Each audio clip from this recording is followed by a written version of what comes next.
আমি চুপ করে আছি কারণ আমি আমার আল্লাহকে বিশ্বাস করি, আর আমার বিশ্বাস আমার সাথে ঘটে যাওয়া প্রত্যেকটা অন্যায়ের বিচার আমার খোদা অবশ্যই একদিন করবে। একটা বারও কি চিন্তা হয় না যে আমার হায়াত কমে আসছে, আমি পৃথিবীতে আর হয়তো বেশি দিন থাকবো না?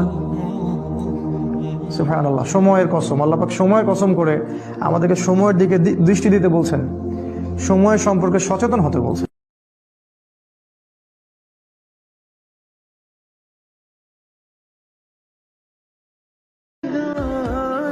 কাউকে দোষ দিয়ে কোনো লাভ নাই। যার ধন আছে ভালো থাকাটা আমার ভাগ্যেই নাই। সে বড় লোক নয়, যার একটা সুন্দর মন আছে, অন্তরে ঈমান আছে, সেই হচ্ছে সবচাইতে বড় লোক। সুবহানাল্লাহ। আল্লাহ বলছেন টেনশন করো না, কষ্ট পেও না, তোমার রব তোমাকে ছেড়ে দেননি। ওয়ালা সাউফা ইউতিকা রাব্বুকা ফাতারদা, তোমার রব তোমাকে শীঘ্রই দান করবেন আর তুমি সন্তুষ্ট হয়ে যাবে।